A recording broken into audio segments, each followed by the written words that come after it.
Untuk memulaikan acara kita, mari saya akan mengundang semua BWA, tamu-tamu untuk berdoa dalam hati masing-masing, mengundang Roh Kudus untuk hadir di hati kita, sehingga kita dapat menerima pelajaran firman Tuhan pada malam ini dengan baik.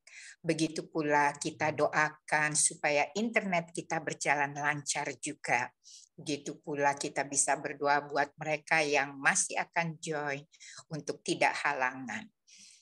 Dan setelah kita doa masing-masing, Ibu Kiki Sumendap akan membuka kita dalam doa. Kita mulai doa dalam hati masing-masing.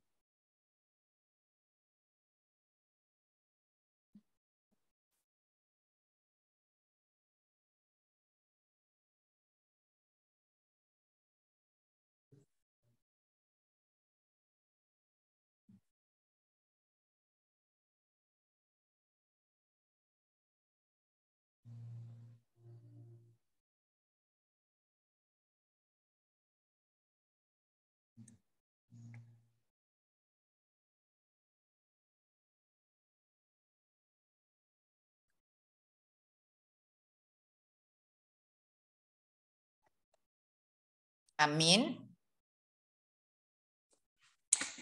Sekali lagi saya ucapkan shalom dan selamat datang di Bible Study BWA TTPI. Puji syukur kita panjatkan kehadiran Tuhan atas kemurahannya kita dapat berkumpul kembali malam ini dengan tidak kekurangan sesuatu apapun.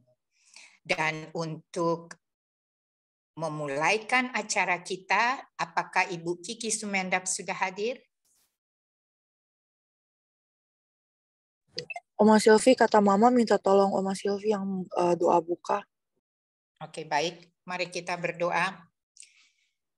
Ya Allah, Bapa kami yang ada di dalam surga, puji syukur terima kasih Tuhan atas kasih-Mu. Kami dapat berkumpul saat ini Tuhan untuk memuji-muji Engkau, juga untuk melakukan Bible study dengan pembicara kami, Pendeta Edward Taliwongso. Bapa di dalam surga, kami mohon Engkau hadir bersama kami, walaupun kami masih beberapa orang, tapi kami yakin firman Tuhan akan kami dapatkan dengan penuh kesukaan dan kami dapat belajar dengan baik pada malam hari ini. Pimpin internet kami Tuhan, sehingga kami tidak ada masalah dengan internet kami, terlebih untuk Pendeta Edward Taliwongso, lancarkan juga Tuhan internetnya. Bapa dalam surga, biarlah pelajaran malam ini dapat kami terapkan di dalam kehidupan kami masing-masing, dan kami mohon Roh Kudus hadir bersama kami. Ampuni segala dosa dan kesalahan kami, Bapa. Kami minta semua ini dalam nama Anak-Mu Yesus Kristus, Juru Selamat kami. Amin. Selanjutnya kami ingin mengundang mungkin salah satu untuk bersaksi sejak dari hari Sabtu ya, kita ada Sabat, mungkin hari Minggu, hari Senin, ada hal-hal yang ingin kita syukuri, kami persilahkan.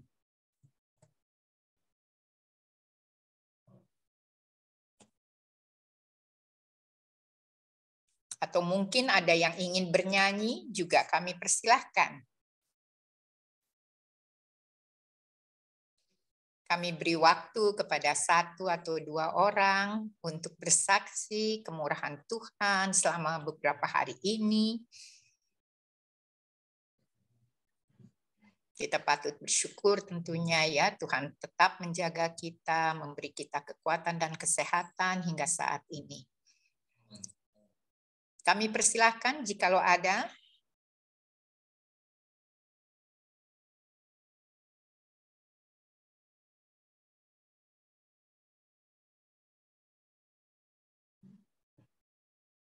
Ibu Sylvia kali atau siapa yang bisa mau bersaksi? Ya, saya selamanya ingin bersaksi mengenai kemurahan Tuhan. Amin. Untuk Om Dov, suami saya, dia selalu bersyukur dan berterima kasih sama Tuhan di dalam hatinya.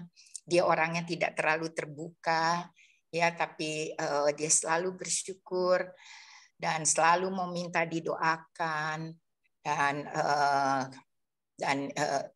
setiap hari setelah dia bangun, dia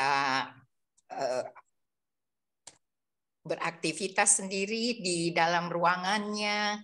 Dan dia masih belum begitu akrab dengan Bible, ya, dia sering nggak mengerti. Dia bilang, tetapi dia selamanya ingin saya doakan dan kita selamanya berdoa.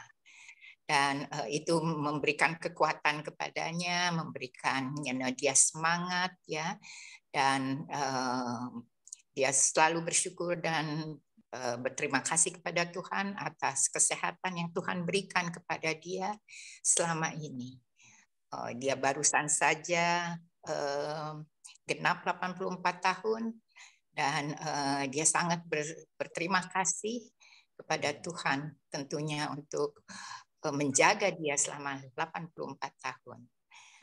Terima kasih, itu saja yang kami bisa sampaikan pada saat ini, tapi kami mengajak juga yang lainnya mungkin ingin bersaksi walaupun pendek mengenai kemurahan Tuhan kepada kita masing-masing yang hadir pada saat ini.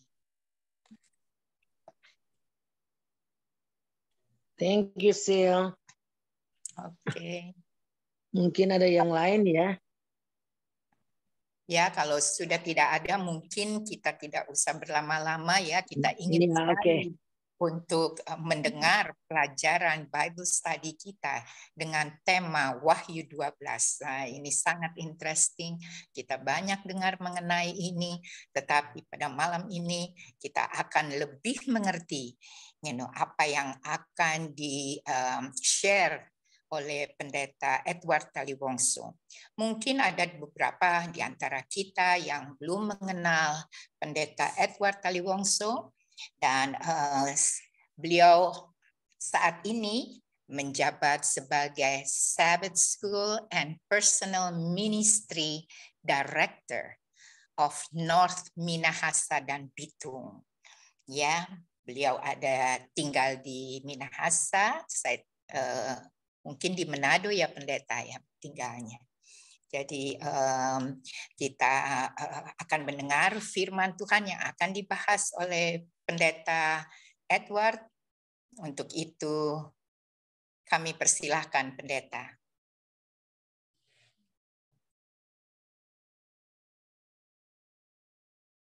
Shalom, selamat malam. Selamat malam. Oke. Saya cuma mau cek apakah suara saya bisa terdengar dengan baik. Terdengar, pendeta. Oke. Baik, sekali lagi terima kasih. Senang boleh kembali berjumpa dengan Bakti Wanita Advent Tumoto Pondok Indah. Saya tidak salah ini kali yang ketiga saya diundang untuk membawakan Bible Study. Luar biasa untuk semangat karena biasanya yang ngundang itu orang-orang muda, tapi kali ini yang giat mengundang saya justru Bakti Wanita Advent. Nah ini yang ngomong umat semua ini yang hadir lagi. ya, jadi karena mungkin sebagian dari kita juga katanya lagi ada ini ya. Sebagian ada kelas yang kalau mereka absen nggak lulus. Jadi ada kelas mungkin ya. Ada kelas Bible Study juga. Bukan no kelas ATKO yang mesti ujian mereka. Jadi kalau nggak hadir satu kali nggak lulus. Jadi mereka harus ke situ. Ada beberapa ya anggota BWA kita. Sorry pendeta ini. It's okay, nggak masalah. Oke, thank you pendeta. Saya senang oleh karena jarang ya BWA yang menginisiatif Bible Study. Biasanya orang-orang muda. Kalau saya biasa diundang orang-orang muda atau bagian Departemen Roh Nubuat, Jemaat. Tapi kali ini BWA. Dan ini sudah kali ketiga. Saya sangat menghargai semangat dari BWA Tumoto Pondok Indah untuk mempelajari firman Tuhan. Pada kesempatan ini sebenarnya adalah lanjutan dari yang terakhir. Yang terakhir kita belajar tentang Wahyu pasal 4 dan 5. Dan nanti kita akan temukan hubungan antara Wahyu pasal 12 dan Wahyu pasal 4 dan 5. Tapi oleh karena yang lalu ada kesalahpahaman sehingga tidak bisa kita selesaikan 2 seri ini secara berturut-turut, sehingga akhirnya pada waktu Ibu Miranda hubungi, saya bilang, kalau begitu saya selesaikan saja yang lalu, Wahyu pasal 12, sebenarnya ini pasangan dengan Wahyu pasal 4 dan 5 yang sudah kita pelajari yang lalu. Ya, ini berkaitan. Oke, sebelum kita mulai, mari kita tunduk kepala dan kita berdoa.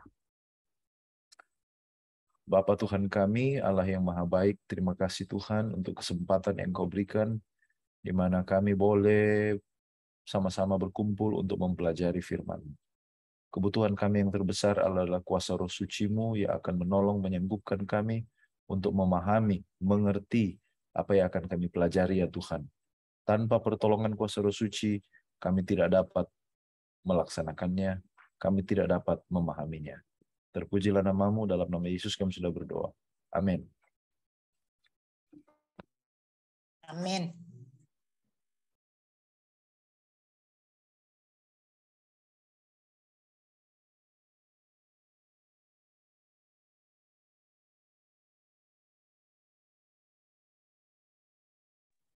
Percaya.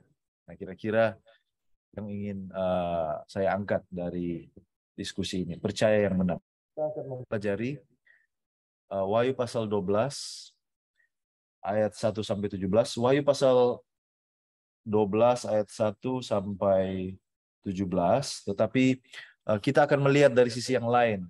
Mungkin kali berikut kita akan lihat dari sudut pandang historis sejarah, tapi saya mau lihat untuk kesempatan kali ini Wahyu 12 yang ada kaitannya sebenarnya dengan Wahyu pasal 4 dan 5.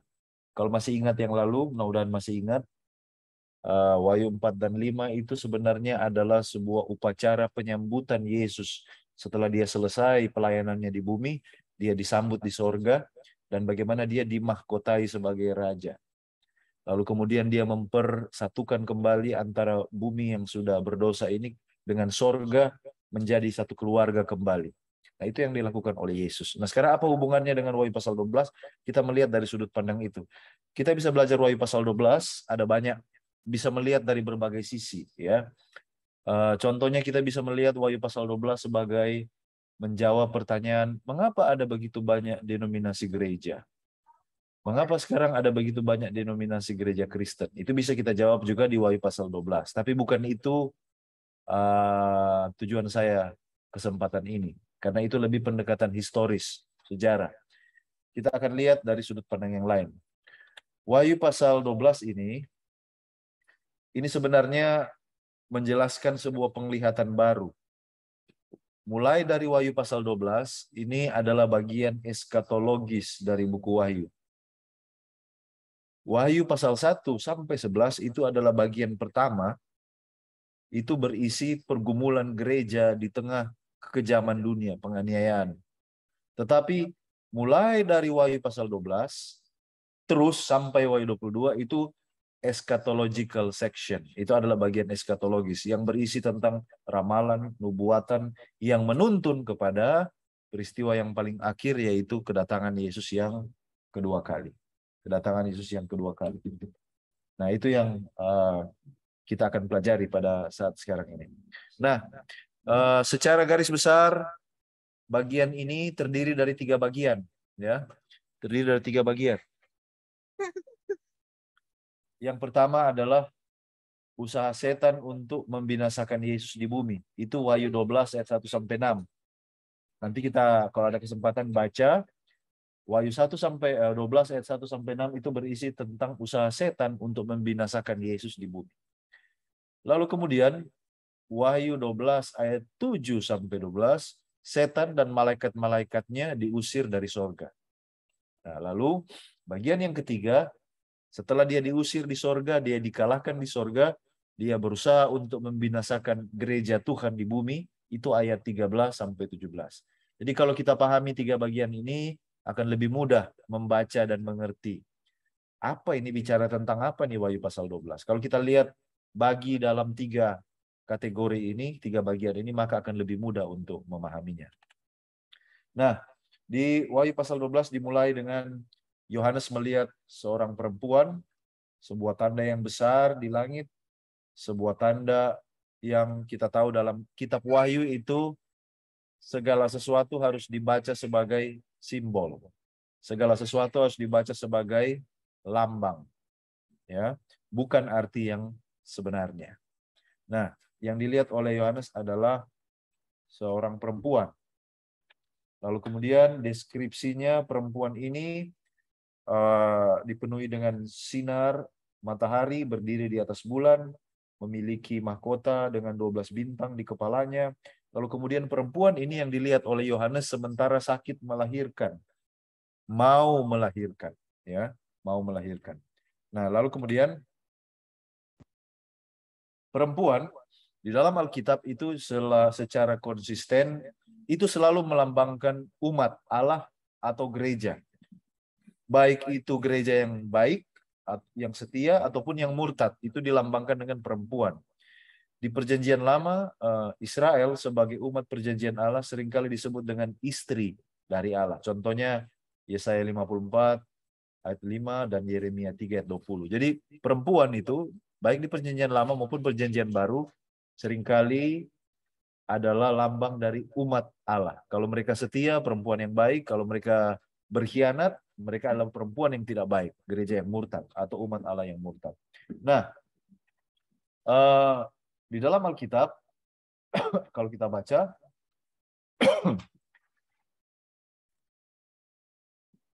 di dalam kitab Wahyu, umat yang setia digambarkan sebagai perempuan yang setia. Wahyu 19 ayat 7 sampai 8, 22 ayat 17. Sementara perempuan sundal atau pelacur itu melambangkan kemurtadan atau ketidaksetiaan. Itu ada di pasal 17 sampai pasal 18 di dalam kitab Wahyu, tapi itu bukan jadi fokus kita hari ini. Yang penting Anda tahu sekarang bahwa perempuan di dalam Alkitab itu melambangkan apa? Gereja atau komunitas umat Allah. Nah, perempuan di Wahyu pasal 12 ini melambangkan gereja atau umat Allah baik dari Perjanjian Lama dan Perjanjian Baru. Oleh karena ada dua di situ, ada matahari sebagai sumber cahaya, itu melambangkan gospel atau Injil. Lalu kemudian bulan itu memantulkan cahaya matahari. Jadi perempuan ini berdiri di atas bulan dan memiliki sinar cahaya matahari, artinya dua terang yang besar, terang yang kecil, Perjanjian Lama, Perjanjian Baru. Lalu kemudian 12 bintang di atas kepalanya itu melambangkan 12 suku Israel dan juga 12 murid Yesus, 12 rasul yang menjadi cikal bakal dari Israel, bangsa Israel secara lahiriah, dan juga menjadi cikal bakal dari gereja atau Israel secara rohani. Jadi 12 suku Israel dan juga 12 dari rasul. Lalu kemudian kita maju kepada tokoh berikut yang diperkenalkan di dalam Wahyu 12. Di sana disebutkan sang naga. Naga merah padam, punya 7 kepala, lalu kemudian punya mahkota. Di ayat 9 dan Yohanes langsung menyatakan kepada kita bahwa mengidentifikasi bahwa naga ini tidak lain tidak bukan, dia adalah si ular tua, setan si ular tua. Mengapa disebut si ular tua? Sepertinya ada hubungan dengan ular yang pertama di Kejadian pasal 3, ular yang tua yang sudah ada sejak dari Taman Eden itu. Nah, sang naga ini juga adalah manifestasi di bumi daripada kekuasaan yang dikendalikan oleh setan atau agen-agen setan. Di sepanjang sejarah ada 7 kerajaan yang digunakan oleh setan untuk menganiaya umat-umat Tuhan, untuk melawan rencana Allah rencana keselamatan Allah dan juga untuk menganiaya umat-umat Allah. Itu sebabnya naga ini juga adalah representasi dari kekuatan politik di atas dunia ini yang sering digunakan oleh setan, ya, sang naga. Nah, kita contoh lihat cerita adalah di dalam kitab Wahyu pasal 12, naga ini sudah siap mau menelan sang anak yang akan dilahirkan oleh sang perempuan. Nah, singkat cerita, saya tidak punya banyak waktu karena memang bukan itu fokus saya, tetapi cuma sedikit saja ya. Kita lihat contoh pada waktu Yesus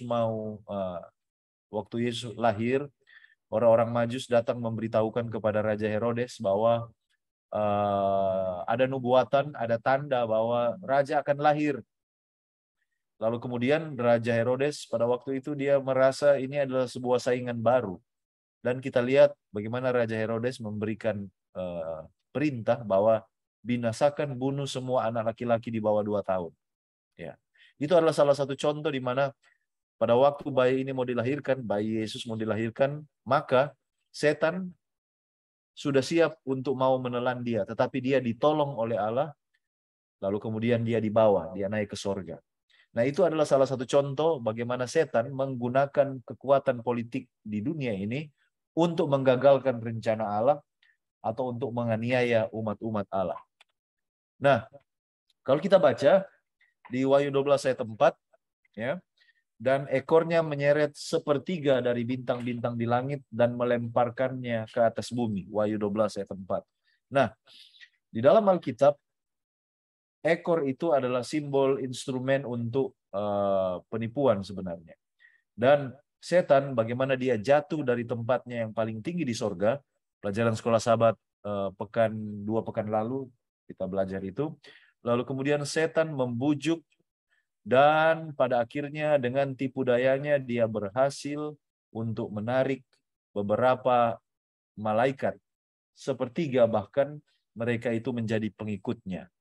Jadi bagaimana setan menyeret sepertiga dari malaikat di sorga, ya, bintang-bintang ini adalah simbol dari para malaikat. Lalu kemudian mereka menyatakan diri menjadi pengikut daripada setan.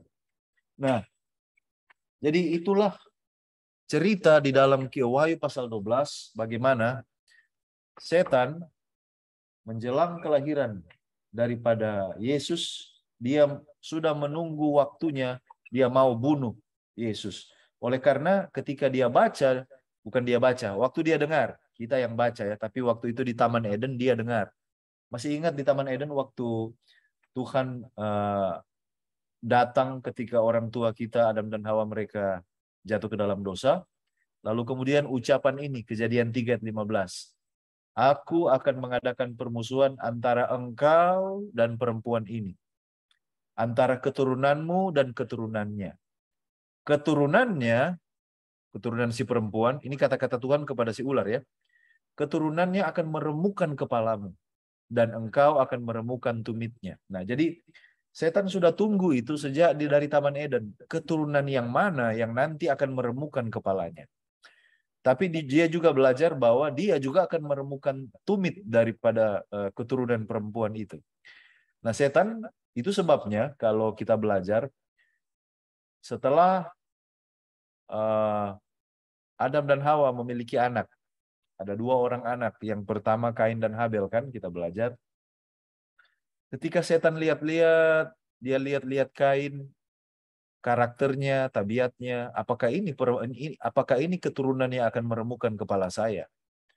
Setelah dia lihat-lihat, wah, sepertinya Kain ini lebih cocok jadi anak buahnya. Karena sifat daripada Kain. Ketika dia lihat Habel, wah, Habel ini sepertinya orang yang setia. Orang yang takut akan Tuhan. Mungkin dia ini yang akan menjadi keturunan yang lain yang akan meremukkan kepalanya. Itu sebabnya setan mencoba membujuk Kain, membisikkan rencana jahat, dan akhirnya Kain membunuh siapa? Kain membunuh Habel. Setan mau supaya jangan sampai rencana ini terlaksana. Jadi dia tidak tahu, dia sudah menunggu sejak ini diucapkan, kapan akan datang keturunan perempuan yang akan meremukkan kepalanya. Dan akhirnya kita tahu bahwa keturunan dari sang perempuan yang akan meremukkan kepalanya itu tidak lain adalah siapa? Yesus Kristus sendiri. Dialah lewat kematiannya di kayu salib, dia mengalahkan dan memastikan bahwa setan dikalahkan. Tapi kita tahu ceritanya, akhirnya Yesus dia berhasil menyelesaikan misinya, dia mati bukan karena dibunuh oleh setan. Ingat ya, Yesus mati bukan dibunuh oleh setan, tetapi oleh karena dia menyerahkan dirinya. Berkali-kali setan berusaha membunuh Yesus, tapi selalu gagal. Waktu dia baru lahir, lewat Raja Herodes, gagal. Di Lukas pasal 4, pada waktu Yesus berkhotbah di Nazaret, khotbahnya keras, mereka mau mencoba untuk mendorong dia ke tebing bukit, dia berhasil lolos.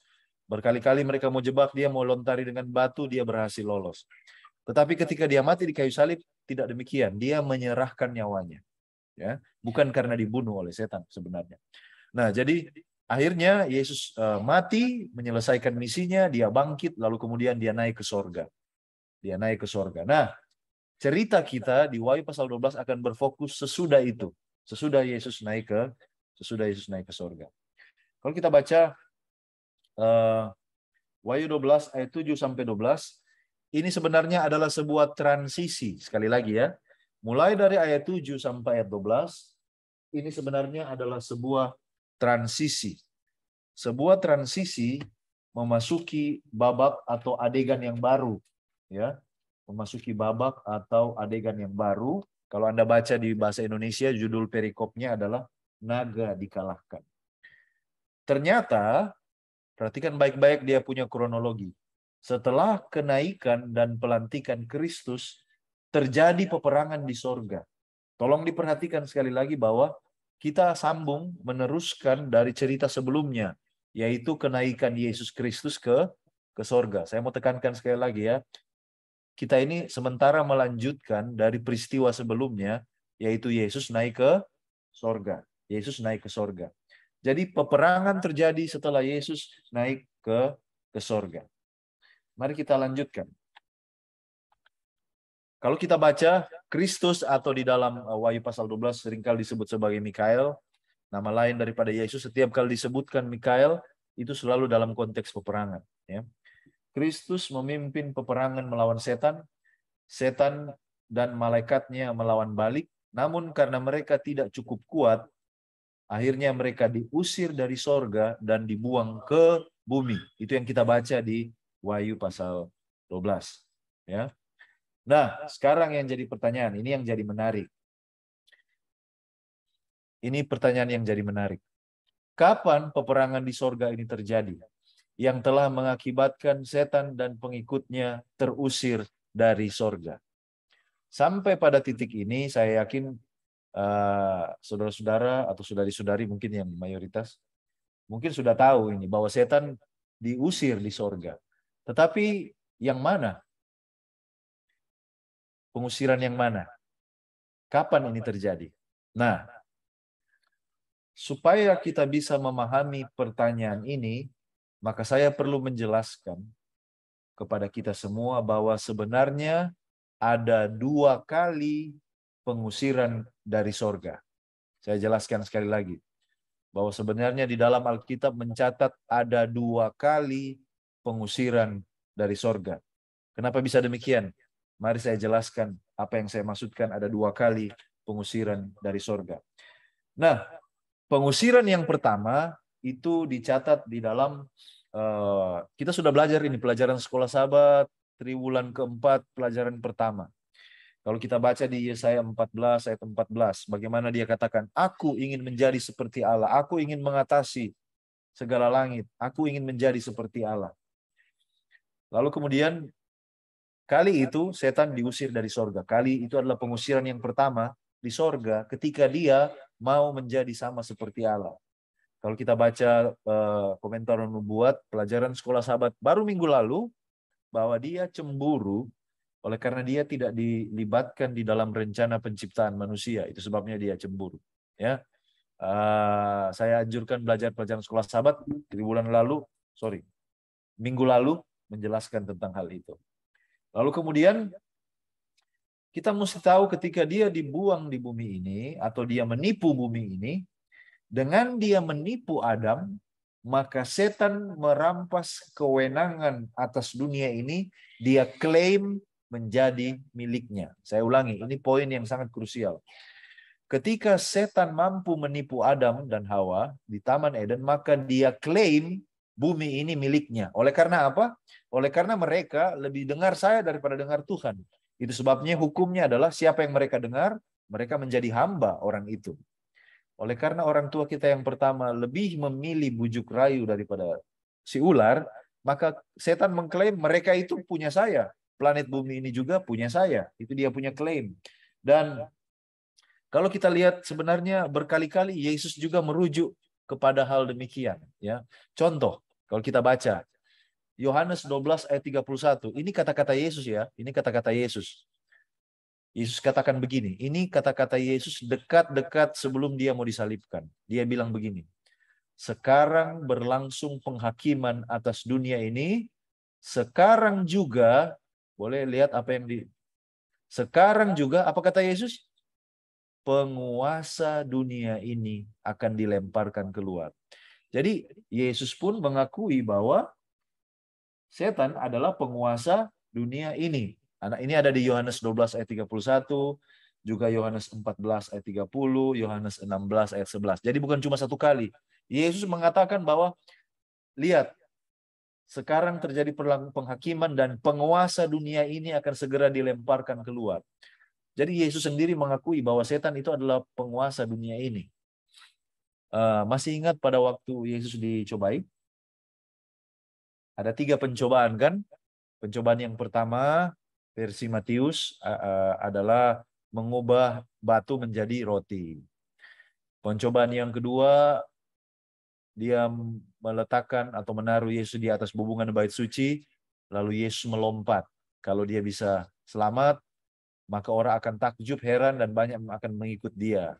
Lalu pencobaan yang ketiga, masih ingat apa pencobaan ketiga daripada setan?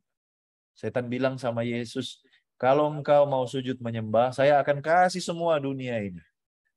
Kalau setan ngawur waktu itu, Yesus akan bilang, yang benar aja, ya kan? Ini kan punya saya, kenapa kamu mau klaim? Tetapi kita tahu bahwa setan tidak main-main ketika dia katakan itu. Memang benar, ini dia punya. Dia adalah penguasa dunia ini. Ya, ketika orang tua kita yang pertama memilih untuk lebih mendengarkan dia daripada Allah. Sebenarnya tanggung jawab bumi ini itu diberikan kepada Adam. Tetapi oleh karena Adam takluk kepada setan, maka setan mengklaim bahwa dunia ini miliknya. Sekarang mari kita lihat contoh yang lain. Di Ayub, kitab Ayub. Nah, kita mungkin sering baca cerita ini, tapi kita jarang melihat apa kebenaran di belakangnya. Ini cerita dari kitab Ayub ya. Pada suatu hari, datanglah anak-anak Allah menghadap Tuhan, dan di antara mereka datanglah juga siapa? Iblis. Maka bertanyalah Tuhan kepada iblis, dari mana engkau? Lalu jawab iblis kepada Tuhan, dari perjalanan mengelilingi dan menjelajah bumi. Ayub 1 ayat 6-7. Nah, kalau baca baik-baik, ini katanya adalah sebuah pertemuan ya. Datanglah anak-anak Allah menghadap Tuhan. Dan di antara mereka yang datang menghadap itu ada juga siapa? Iblis.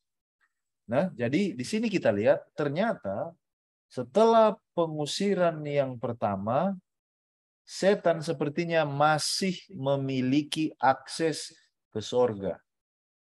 Sekali lagi, dia sudah diusir yang pertama, tapi dia rupanya masih punya akses untuk datang ke sorga. Buktinya mana? Ini, Ayub 1 ayat 6-7. Nah, mengapa dia punya akses? Kalau kita baca keterangannya di ayat 7, Tuhan tanya dari mana? Lalu kemudian dia bilang, ya dia dari perjalanan mengelilingi dan menjelajah bumi. Rupanya oleh karena dia adalah perwakilan dari planet bumi ini. Saya ulangi lagi. Rupanya dia adalah perwakilan dari planet bumi ini.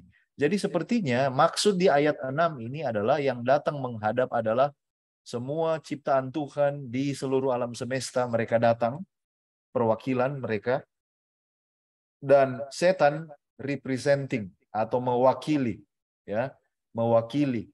Kalau pakai kalau pakai bahasa politik ini dapil, daerah pemilihannya. Ya, oleh karena apa? Oleh karena dia mengklaim bumi ini adalah planet yang dia kuasai, orang tua kita yang pertama. Tunduk kepadanya. Mari kita lihat lagi contoh ayat yang lain yang mengatakan bahwa setan masih punya akses dan apa pekerjaannya. Kalau kita baca dalam Sakaria 3 ayat 1 sampai 2, ya. Kemudian ia memperlihatkan kepadaku imam besar Yosua berdiri di hadapan malaikat Tuhan, sedang iblis berdiri di sebelah kanannya untuk mendakwa dia. Iblis berdiri di sebelah kanan mendakwa dia. Lalu berkatalah malaikat Tuhan kepada iblis itu, Tuhan kiranya menghardik engkau, hai iblis. Tuhan yang memilih Yerusalem kiranya menghardik engkau. Bukankah dia ini puntung yang telah ditarik dari api? Nah, dalam cara yang sama, Sakaria dalam penglihatan melihat setan di hadapan tahta surgawi. Jadi ini yang dilihat oleh Sakaria, bagaimana setan berdiri di sebelah imam besar Yosua di hadapan Tuhan. Dan ada dua pekerjaannya, yaitu setelah pengusiran yang pertama ada dua pekerjaannya, menyesatkan dan menuduh. Dia menuduh imam besar Yosua bahwa dia ini kotor, dia ini penuh dengan dosa. Tapi kemudian malaikat Tuhan membela, menghardik iblis dengan mengatakan, betul, dia itu puntung, tapi ditarik dari api. Artinya dia diselamatkan dari kebinasaannya. Nah, itulah beberapa bukti yang bisa kita lihat tentang bagaimana sebenarnya setelah pengusiran yang pertama, setan masih memiliki akses ke sorga dan dia selalu menuduh dan menyesatkan. Kalau kita baca di kitab Ayub, dia juga menuduh. Masih ingat apa tuduhan setan kepada Allah? Dia bilang begini, Ayub itu kan setia karena dia engkau diberkati. Coba kalau engkau angkat dia punya berkat, pasti dia akan kutuk engkau. Jadi dia menuduh Ayub itu tidak tulus dalam kesetiaannya. Nah, itulah pekerjaan setan, selalu dia menuduh, ya. Dia selalu menuduh. Cuma seringkali tuduhannya seringkali benar, nah, itu yang masalahnya. Nah, jika demikian, pertanyaan yang harus kita jawab adalah, kapankah peperangan yang dimaksud di dalam Wahyu pasal 12 yang telah mengakibatkan setan diusir untuk kedua kalinya? Yang kedua dan untuk selama-lamanya dan tidak ada tempat lagi dia di sorga. Kapan peperangan yang dimaksud dalam Wahyu 12? Nah, saya tahu seringkali kita mengambil Wahyu 12 ini untuk menggambarkan pengusiran yang pertama. Tidak masalah juga, tetapi kalau mau lebih detail, mau lebih eksak, lebih tepat lagi, sebenarnya Wahyu pasal 12 itu menggambarkan pengusiran yang kedua kalinya dan untuk terakhir kalinya dan untuk selama-lamanya. Mari kita lihat. Untuk menjawab pertanyaan ini, kunci untuk menjawab pertanyaan ini adalah dengan memperhatikan, perhatikan baik-baik, memperhatikan lagu kemenangan yang dinyanyikan oleh malaikat di Wahyu pasal 12. Jadi saya tahu BWA pasti hobi nyanyi, ya kan? Ibu-ibu pasti suka menyanyi. Nah, sekarang perhatikan baik-baik lirik lagu yang dinyanyikan di Wahyu pasal 12. Di sana kita akan temukan kunci untuk menjawab pertanyaan. Kira-kira pengusiran di Wahyu pasal 12 itu terjadi kapan? Apakah yang pertama sekali atau ini yang lain yang kedua? Oke, mari kita lihat. Kalau kita baca nyanyiannya di Wahyu 12 ayat 10, dan aku mendengar suara yang nyaring di sorga berkata, sekarang telah tiba keselamatan dan kuasa dan pemerintahan Allah kita dan kekuasaan Dia yang diurapinya. Kerajaan Allah, ya kalau kita baca di sini, lalu kemudian otoritas, kekuasaan yang Dia yang diurapi. Siapa Dia yang diurapi di sini adalah siapa? Yesus Kristus. Nah, kapan Yesus Kristus diurapi? Kita sudah belajar, mudah-mudahan masih ingat yang lalu, ya, bahwa pengurapan Yesus Kristus itu adalah setelah Dia naik ke sorga, setelah Dia menyelesaikan tugasnya di bumi, Dia naik ke sorga, Dia diurapi sebagai Raja di atas segala raja dan Tuhan di atas segala Tuhan. Jadi dari nyanyiannya ini, sekarang telah tiba keselamatan dan kuasa pemerintahan Allah dan kekuasaan Dia yang diurapi. Sepertinya ini tidak boleh sebelum, karena Yesus belum diurapi sebagai Raja pada waktu di kali yang paling pertama ketika setan cemburu waktu itu. Ini cuma bisa terjadi setelah Yesus diurapi jadi Raja. Setelah dia diurapi jadi raja, yaitu setelah dia menyelesaikan misi penyelamatannya di atas dunia ini. Mari kita lihat lagi lagu yang kedua atau lirik yang selanjutnya. Karena telah dilemparkan ke bawah pendakwa saudara-saudara kita yang mendakwa mereka siang dan malam di hadapan Allah kita. Nah, perhatikan baik-baik.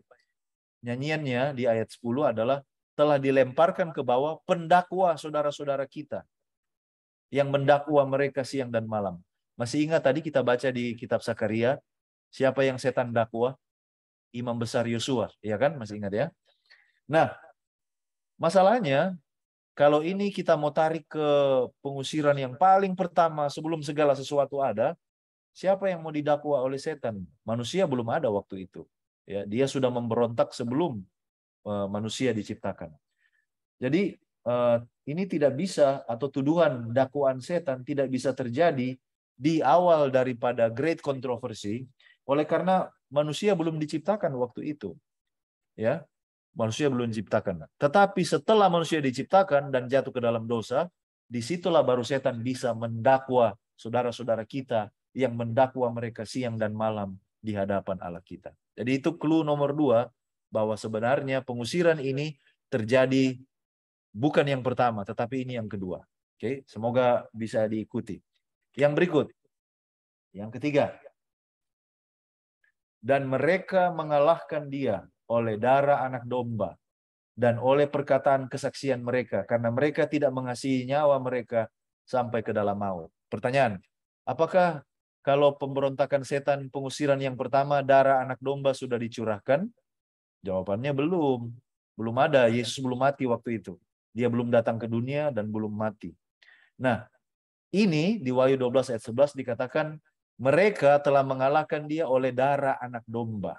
Artinya apa? Artinya oleh karena pengorbanan Yesus di atas kayu salib menyanggupkan mereka menang lewat kesaksian mereka, oleh karena mereka tidak mengasihi nyawa mereka sampai ke dalam maut. Nah, kapan setan menganiaya, membunuh umat-umat Tuhan, mereka yang tetap setia, yang tidak menyayangkan nyawa mereka sampai ke dalam maut?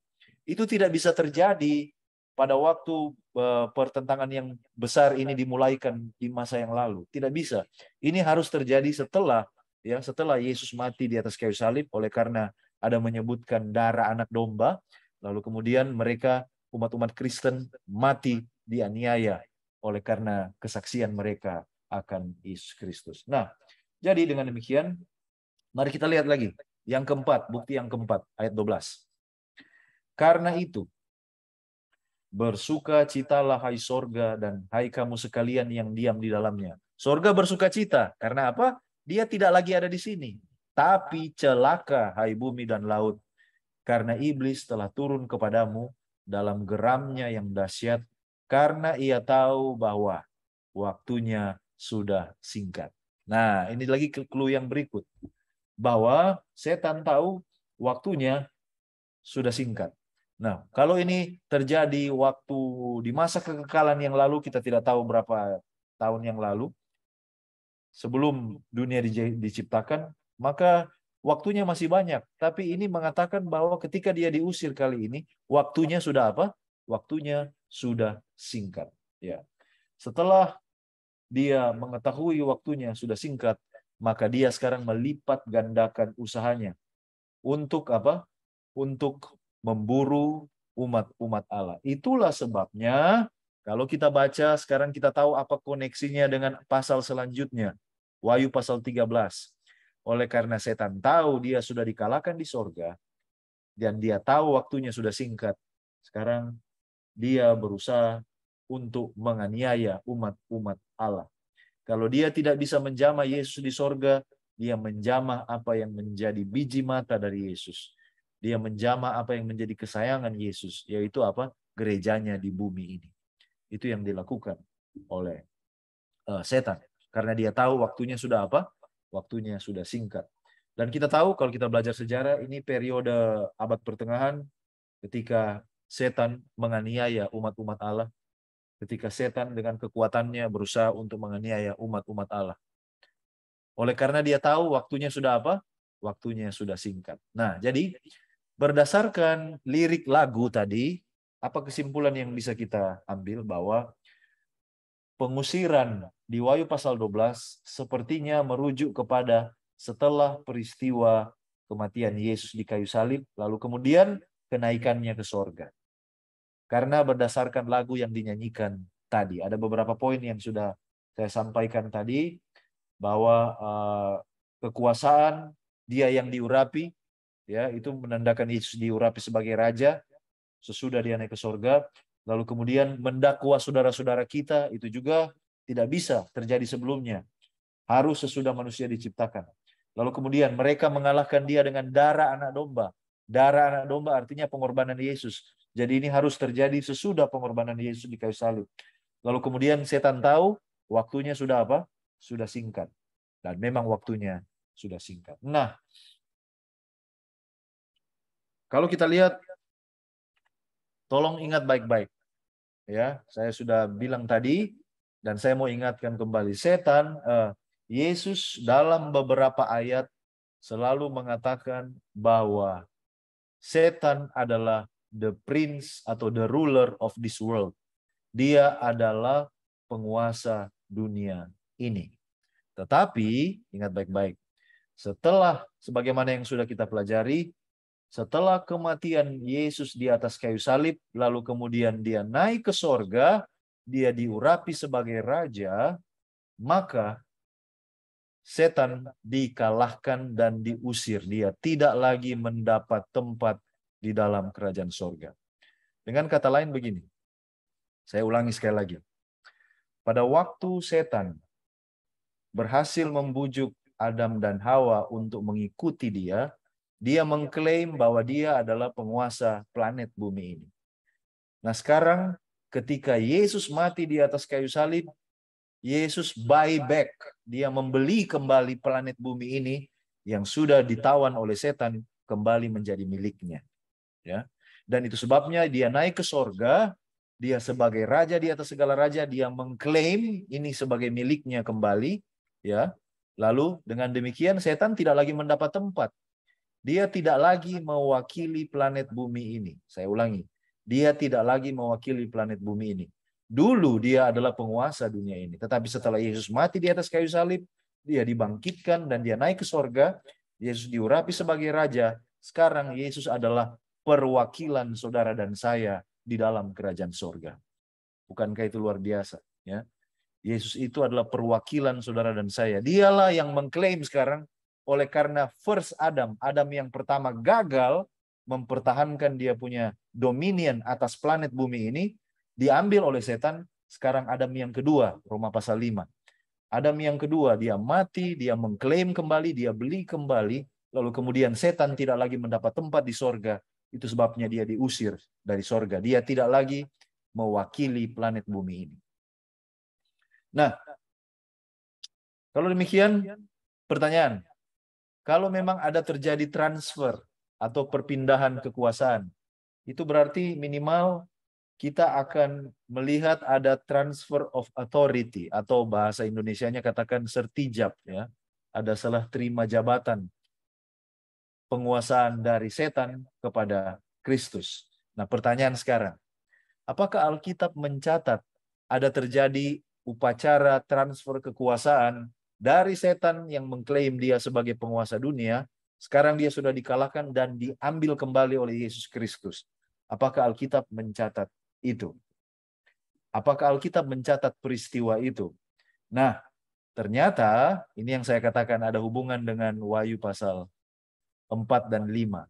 Ternyata kalau kita belajar, peristiwa transfer, serah terima itu dicatat di dalam Wahyu pasal 5.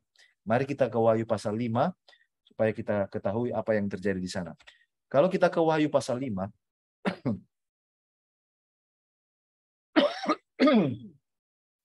di Wahyu pasal 5, Yohanes melihat seseorang yang duduk di atas takhta, dan di sebelah kanannya ada sebuah gulungan kitab. Ya, ini cuma review kembali. Ada sebuah gulungan kitab yang dimeteraikan dengan 7 meterai. Ya. Lalu kemudian terjadi krisis di sorga Oleh karena tidak ada seorang pun yang didapati layak untuk membuka gulungan kitab itu atau untuk membuka meterainya, ya, membuka meterainya. Lalu kemudian salah seorang tua-tua menghibur Yohanes dengan mengatakan, "Jangan menangis. Lihat, singa dari suku Yehuda, tunas Daud, dia telah menang dan dialah yang layak untuk membuka kitab, gulungan kitab itu dan membuka 7 meterainya." Lalu kemudian Yesus mengambil gulungan kitab itu, lalu kemudian dia membuka meterainya satu demi satu, lalu kemudian kita lihat itu penglihatan tentang kuda warna putih, kuda warna merah, kuda warna hitam, ya. Itu kaitannya. Itulah pembukaan dari 7 meterai. Jadi sekali lagi, apa yang dilihat oleh Yohanes? Seorang duduk di atas tahta, di sebelah kanan ada gulungan kitab, lalu kemudian tidak ada yang layak, tetapi ternyata singa dari suku Yehuda, tunas Daud, siapa dia? Yesus Kristus. Dialah yang layak mengambil gulungan kitab itu, lalu kemudian dia yang membukanya. Oke, nah sekarang yang kita akan pelajari bahwa untuk memahami apa yang terjadi mengambil gulungan kitab, kita mesti punya pemahaman yang benar tentang bagaimana cara raja-raja di perjanjian lama itu dimahkotai sebagai raja. Enthronement of the king. Bagaimana raja-raja di perjanjian lama itu dimahkotai sebagai raja. Kita mesti ingat bahwa Tuhan berbicara di dalam penglihatan kepada Yohanes. Yohanes itu orang Yahudi. Dan Tuhan berbicara dalam bahasa yang dipahami oleh Yohanes. Ya. Yohanes sebagai orang Yahudi, Tuhan berbicara kepada dia dalam penglihatan, dalam cara dan bahasa yang dipahami oleh Yohanes. Jadi ketika Allah memberikan penglihatan bahwa ada seorang yang menerima gulungan kitab, apa itu artinya?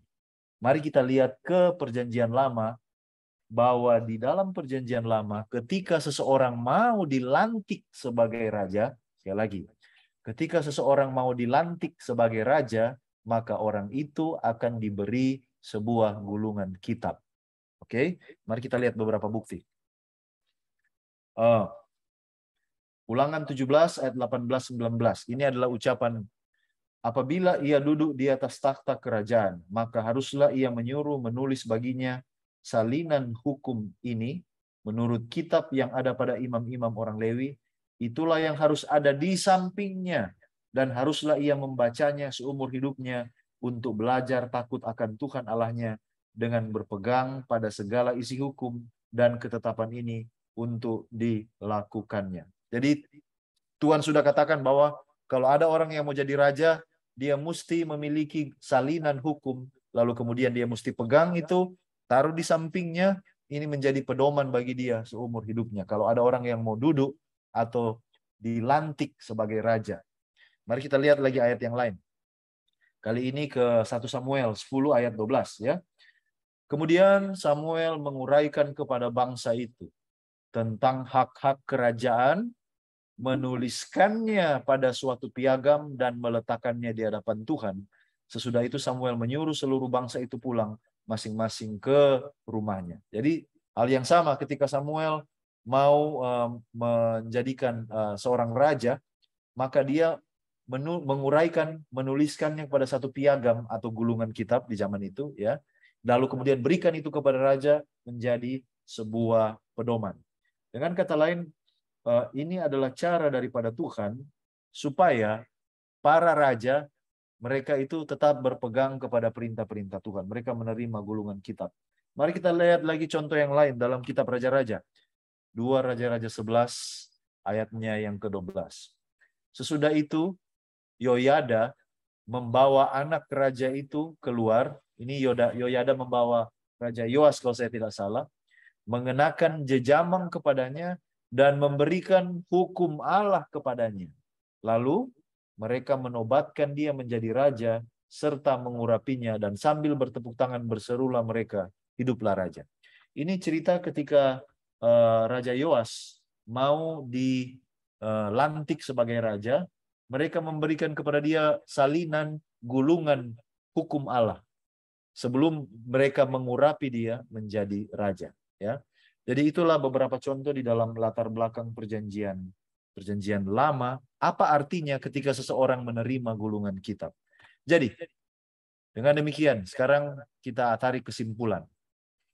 Jadi sesungguhnya apa yang terjadi di Wahyu pasal 5, ketika kita membaca bahwa Yesus hanya dialah satu-satunya yang layak untuk menerima gulungan kitab itu. Artinya menerima gulungan kitab itu melambangkan hak untuk duduk dan memerintah di atas takhta. Dan membuka gulungan itu berarti membuka rencana keselamatan Allah untuk manusia yang berdosa. Sehingga sejak dari Wahyu pasal 5, ingat baik-baik ini, sejak dari Wahyu pasal 5, Yesus Kristus adalah Raja di atas segala Raja dan Tuhan di atas segala Tuhan. Jadi itulah sebenarnya yang terjadi di Wahyu pasal 5. Kita mungkin baca tidak mengerti apa ini, ada seorang yang dapat gulungan kitab. Tapi sebenarnya ini adalah upacara pelantikan seorang raja di atas segala raja, Tuhan di atas segala Tuhan. Dan oleh karena dia sekarang adalah raja di atas segala raja dan Tuhan di atas segala Tuhan, maka setan tidak perlu lagi hadir di sini. Oleh karena apa? Dia mau mewakili siapa lagi? Tidak ada lagi yang dia mewakili. Yesus sudah mewakili saudara dan saya di sorga. Ya, itu sebabnya dia diusir, dia tidak lagi mendapat tempat di dalam kerajaan sorga. Mari kita baca ide ini dikuatkan di dalam Seventh Day Adventist Bible Commentary jilid 7, halaman 973-974. Ya, ada dua bahasa situ saya taruh supaya kita yang mengerti bahasa Inggris bisa juga membandingkan. Perhatikan baik-baik. Dilemparkannya setan ke bawah sebagai pendakwa saudara-saudara kita was accomplished, atau saya terjemahkan diselesaikan oleh pekerjaan agung Kristus dalam menyerahkan nyawanya. Jadi artinya apa? Artinya bahwa ada beberapa tahap setan itu diusir dari sorga. Tetapi itu diselesaikan, ya, accomplish dengan sempurna pada waktu Yesus menyerahkan nyawanya di atas kayu salib. Itulah sebabnya pada waktu pengusiran yang pertama dia masih punya akses ke sorga. Tapi setelah yang kedua, setelah Yesus mati di atas kayu salib, maka pengusiran itu, casting down itu, dilemparkan setan ke bawah itu menjadi sempurna. Dan dia tidak lagi punya tempat di atas kerajaan sorga. Jadi tentu saja Anda bisa bayangkan bahwa ini tidak terjadi dengan mudah. Pasti setan berontak dong, iya kan? Anda bisa bayangkan ketika dia diusir dari sorga, ya. Dia bilang, tidak, ini planet bumi ini mereka memberontak, saya punya mereka. Tapi setan bilang, Yesus bilang, tidak. Saya sudah datang ke planet bumi ini, saya hidup, menghidupkan suatu kehidupan yang sempurna, saya mati di kayu salib, saya bayar semua hutang dosa, saya dibangkitkan, sekarang saya ada di sorga, dan saya sekarang yang menjadi perwakilan dari saudara-saudara saya, manusia yang berdosa. Karena saya pernah jadi sama seperti mereka. Saya yang mewakili mereka sekarang di sini. Engkau tidak punya tempat lagi di sini. Keluar dari tempat ini. Sudah bisa bayangkan apa yang terjadi. Itulah sebabnya Alkitab mengatakan setan marah besar. Dia marah oleh karena dia tidak mendapat tempat lagi di dalam kerajaan surga. Sejak saat itu, setan dan malaikat-malaikatnya telah dibatasi di bumi ini saja sebagai penjara. Ingat, ya, ini bumi ini penjara sambil menunggu penghukuman eksekusi nanti. 2 Petrus 2 ayat 4 dan Yudas 1 ayat 6. Jadi setan di bumi ini sebenarnya tinggal menunggu waktu bahwa dia akan dieksekusi, ya. Tinggal menunggu waktu setan dieksekusi. Dan sejak saat itu dia tidaklah dapat lagi memiliki akses ke sorga. Dia tidak dapat lagi menuduh umat Allah di sorga. Tidak bisa lagi. Oleh karena sekarang apa? Yesus telah membayar semua hutang dosa. Dan Yesus sekarang di dalam pelayanan tugasnya sebagai imam besar kita di sorga, siang dan malam berusaha selalu untuk membenarkan umat-umatnya, memastikan mereka yang akan ke sorga. Peperangan di bumi. Dan ini yang kita lihat, ya. Ketika naga itu sadar bahwa ia telah dilemparkan di atas bumi, ia memburu perempuan yang melahirkan anak laki-laki itu. Artinya apa? Dia tahu dia tidak bisa menang di sorga. Itu sebabnya dia berusaha di bumi ini. Dia mau memburu perempuan yang melahirkan anak laki-laki, yaitu atau gereja. Setan tahu dia tidak dapat menyakiti Kristus, tetapi ia tahu bahwa gereja adalah biji mata Allah yang sangat dikasihinya. Itulah sekarang kebenciannya dilampiaskan kepada gereja yang adalah perwakilan Kristus di bumi ini. Nah, lalu kita baca ayat 17, ayat yang sering kita baca sebagai orang Advent. Maka marahlah naga itu kepada perempuan itu, lalu pergi memerangi keturunannya, tapi tidak sembarang keturunan. Keturunan yang lain, yang punya ciri-ciri, yaitu yang menuruti hukum Allah dan memiliki kesaksian Yesus. Sampai sekarang, setan tidak bisa melenyapkan perempuan, ya, tapi dia tidak putus asa. Akhirnya dia berusaha untuk berperang, memerangi keturunannya yang lain, atau dalam bahasa Alkitab yang lain, the remnant atau umat yang sisa, ya, yaitu yang punya ciri khas memiliki kesaksian Yesus dan memelihara atau menuruti hukum Allah. Nah, itulah sebabnya kita baca setelah Wahyu pasal 12, ada Wahyu pasal 13 kan? Nah, setelah itu kita baca, setan sekarang dia panggil dia punya teman-teman. Bersiap-siap untuk peperangan yang paling terakhir. Mau memburu keturunan yang lain. Dia panggil temannya, binatang yang keluar dari dalam laut, dan yang kedua adalah binatang yang keluar dari dalam bumi, dengan tujuan mau membinasakan, membunuh, menganiaya keturunan yang lain yang menuruti hukum Allah dan iman akan Yesus. Kalau kita lihat di dalam buku Wahyu, kalau saudara perhatikan bahwa di penghujung zaman, setan mengarahkan kegeramannya kepada keturunan yang lain. Bukan lagi kepada perempuan. Dia sudah tidak buru lagi yang perempuan yang pertama.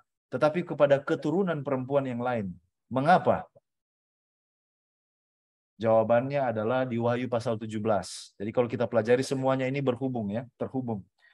Perempuan yang dulu suci, murni, pakai jubah putih yang kita belajar tadi, sekarang telah menjadi pelacur dan duduk di atas binatang buas, menggoda seluruh dunia untuk memberontak melawan Kristus. Ya, itulah perempuan yang dulu mau dia kejar, tapi sekarang oleh karena perkembangan zaman, akhirnya perempuan ini tidak lagi menjadi perempuan yang murni, menjadi gereja yang murtad, tetapi setan mau memburu sekarang adalah perempuan keturunan yang lain, yaitu yang tetap memiliki hukum Allah, memelihara hukum Allah dan memiliki apa? Kesaksian Yesus. Nah, umat Tuhan harus mengetahui, kita harus mengetahui bahwa tidak lama lagi kita akan menghadapi kesukaran dari musuh yang sementara marah besar. Oleh karena dia sudah dilemparkan, dia dicampakkan, dia diusir dari sorga. Dan setan tahu ketika dia diusir dari sorga, dia tahu bahwa waktunya sudah tidak lama lagi. Tetapi satu hal yang menjadi penghiburan bagi saudara dan kita adalah Satan is a defeated enemy. Setan itu adalah musuh yang telah dikalahkan. Semoga Anda bilang amin, ya. Walaupun terus terang kita lihat keadaan dunia ini sepertinya setan menang, kejahatan di mana-mana. Kita lihat sepertinya kejahatan menang, penderitaan di mana-mana. Ketika kita lihat juga di dalam gereja, keadaan yang terjadi di dalam gereja, sepertinya setan menang. Tapi ingat baik-baik, ini adalah suatu pekabaran dan pengharapan. Apapun yang kita lihat terjadi sekeliling kita, ingat bahwa setan adalah musuh yang sudah dikalahkan. Dia sudah dikalahkan di sorga, dia tidak mendapat tempat lagi. Dan kalau kita bersama dengan Kristus, kita berada di antara pihak yang menang. Ada sebuah nasihat yang baik, mohon maaf saya tidak sempat terjemahkan, tapi saya percaya kita bisa mengerti. There are Christians who think and speak altogether too much about the power of Satan. Ada orang-orang Kristen yang berpikir dan berbicara terlalu banyak tentang kuasa setan. Mereka memikirkan tentang musuh mereka, mereka berdoa tentang dia, mereka membicarakan tentang dia, dan dia menjadi semakin besar dan semakin besar di dalam imajinasi mereka.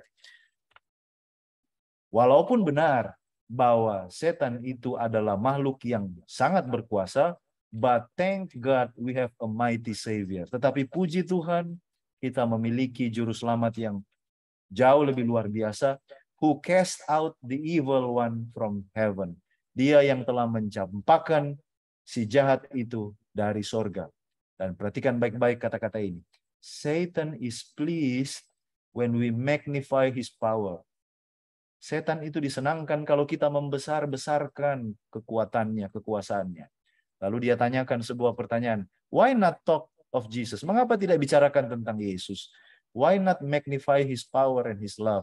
Mengapa tidak bicarakan tentang atau membesarkan tentang kuasa dan kasihnya? Jangan besar-besarkan tentang setan. Apalagi kita seringkali waduh, kalau ngomong-ngomong, wah ini setan ini setan ini yang bikin ini. Padahal seringkali mungkin itu kelalaian kita, tapi kita selalu mempersalahkan setan. Ya. Satan made me do it. Setan yang buat saya sampai begini. Ini gara-gara setan ini. Seringkali kalau di Manado masih sering KKR masih dipakai tenda ya. Ya, lalu seringkali ya di sini masih ada jadwal mati lampu. Lalu kemudian itu sebabnya sebaiknya mesti ada genset ya, ada generator. Lalu kalau mati lampu kita bilang wah ini setan ini. Ini setan ini. Padahal memang sudah selalu jadwal mati lampu. Itu sebabnya karena kita sudah tahu mati lampu, mesti siapkan generator. Ya kan? Betapa sering dalam percakapan sehari-hari kita itu membesar-besarkan setan. Walaupun betul dia adalah powerful being, tetapi puji Tuhan kita punya juru selamat yang jauh lebih besar. Mengapa tidak bicarakan tentang Yesus, tentang kuasanya, tentang kasihnya? Walaupun dia adalah makhluk yang memang berkuasa, tapi dia sudah dikalahkan. Slide paling terakhir, jam 9 lewat di Manado. Satu-satunya pengharapan bagi kita umat-umat Allah hanyalah ditemukan kepada Kristus. Oleh karena apa yang Kristus telah lakukan di atas kayu salib. Umat-umat Allah, saudara dan saya, bisa mengalahkan setan melalui darah anak domba dan melalui kesaksian kita, melalui Injil. Kita tidak perlu takut tentang masa depan, karena Kristus telah berjanji bahwa dia akan bersama dengan umat-umatnya selama-lamanya, bahkan sampai kepada penghujung zaman. Matius 28 ayatnya yang ke-20. Itulah satu-satunya pengharapan kita. Ya, itulah satu-satunya pengharapan kita. Ingat baik-baik, ketika kita melihat di sekeliling kita sepertinya kejahatan menang, tapi ingat baik-baik, itu sebenarnya adalah satu sosok yang sudah putus asa karena dia tahu waktunya sudah semakin singkat. Itu sebabnya dia berusaha sekuat tenaga untuk kalau bisa sebanyak-banyaknya orang ikut dia ke neraka. Tapi kita puji syukur, kita punya juru selamat yang telah menang, dan kita berada bersama-sama dengan pihak yang telah menang. Demikianlah Wahyu pasal 12 dari sudut pandang yang lain, dan dalam kaitannya dengan Wahyu pasal 5 yang lalu, semoga ini boleh menjadi berkat, pengharapan, dan kekuatan bagi kita dalam perjuangan dan peperangan kita di atas dunia ini. Saya bawa dalam nama Yesus. Amin. Amin, Pendeta. Ya, terima kasih Pendeta Taliwongso yang sudah menjabarkan Wahyu 12 dengan temanya perempuan dan naga. Ya, dan saat ini kami buka untuk questions. Jikalau ada dari tamu-tamu kita yang ingin bertanya, kami persilahkan.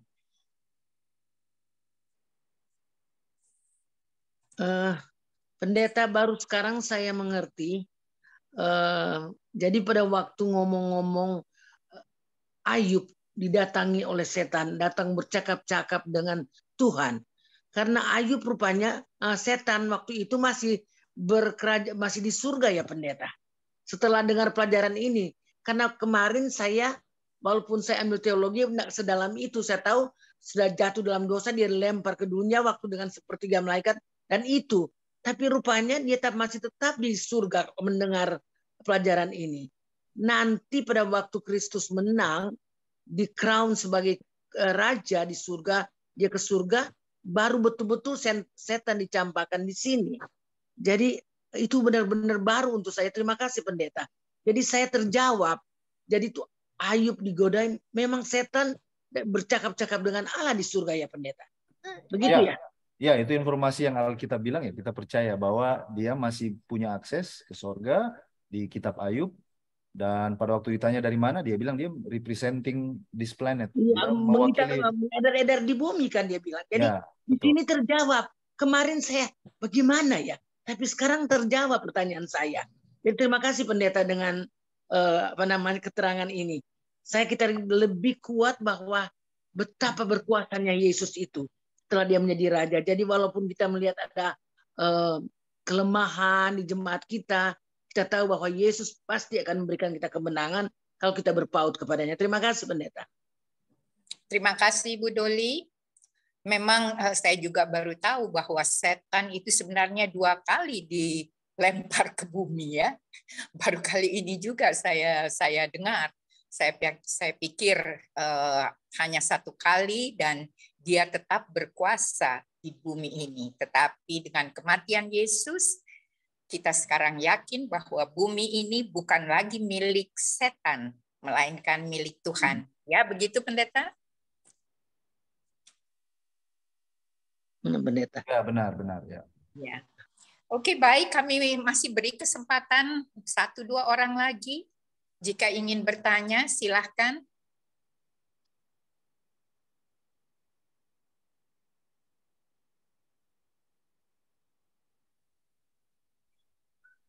Private chat Ya, ada silakan. Sister Miranda.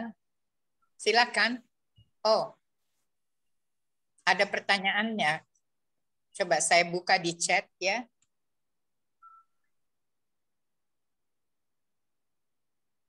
Ya, ini ada pertanyaan pendeta dari Miranda di Zakaria 3 ayat 1, berdiri di sebelah kanan mendakwa.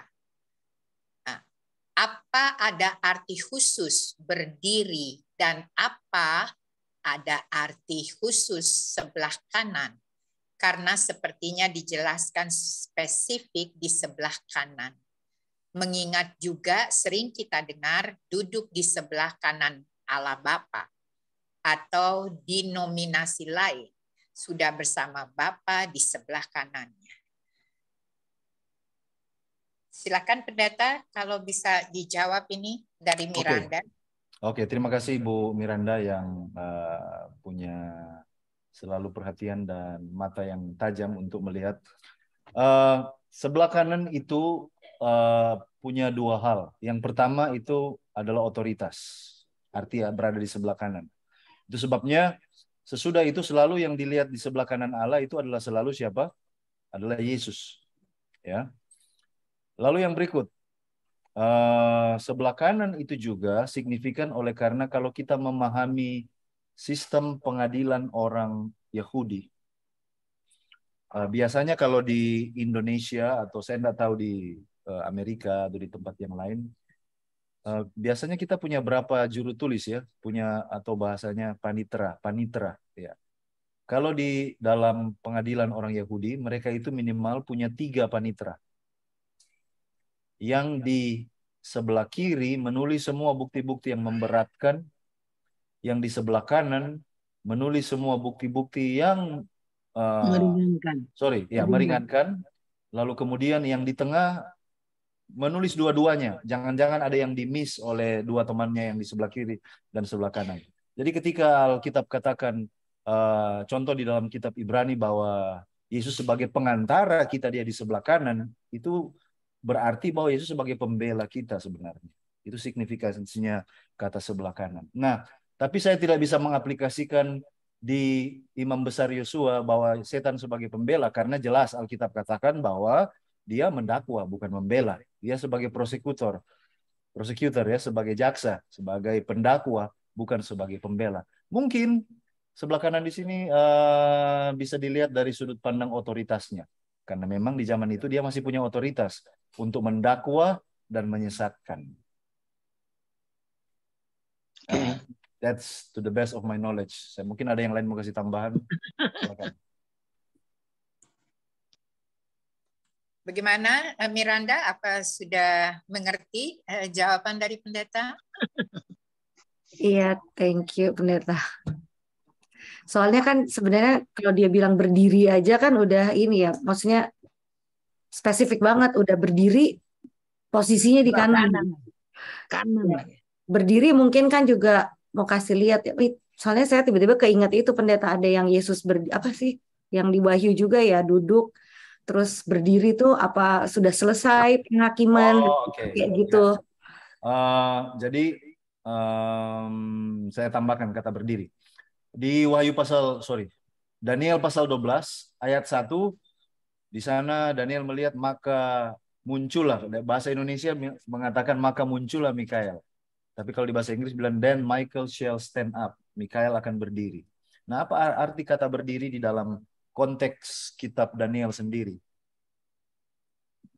Mikael berdiri mendampingi umat-umatnya. Kalau kita lihat di contohnya di Daniel pasal 3 ketika Sadrak, Mesak, dan Abednego dilemparkan ke dalam dapur api, tapi kemudian Raja Nebukadnezar melihat, kok seperti ada 4 orang yang berdiri.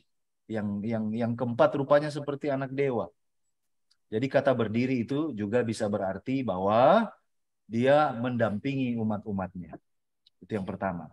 Yang kedua, kata berdiri juga bisa berarti bahwa dia sebagai raja. Dia sebagai raja.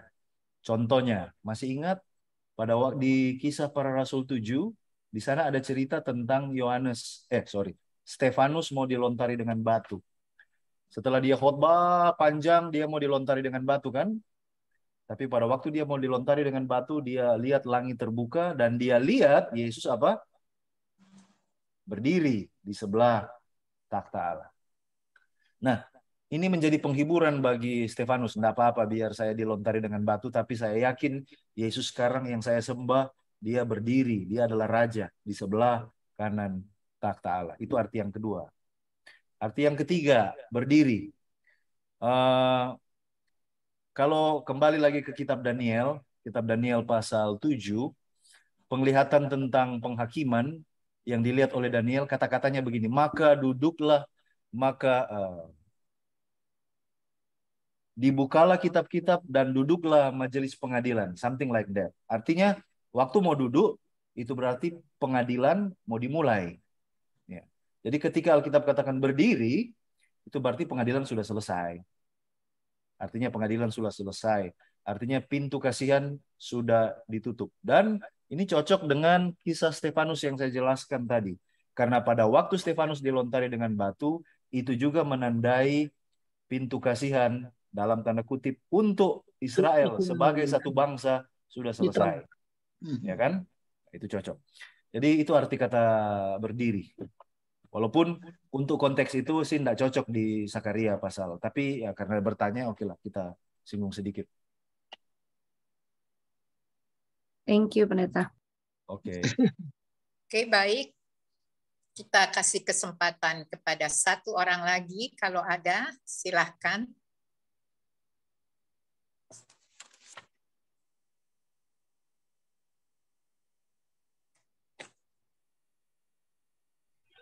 Cecil, boleh aku? Ya, silahkan, Kiki. Pendeta, ini saya suka rancu ya, maksudnya di Wahyu 14 ayat 12 itu orang-orang kudus yang menuruti perintah Allah dan iman kepada Yesus.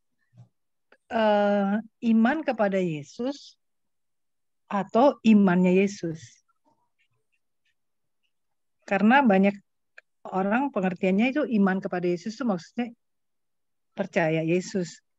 Tapi bukankah itu maksudnya imannya Yesus? Itu gimana, pendeta? Oke, terima kasih Ibu Kiki ya.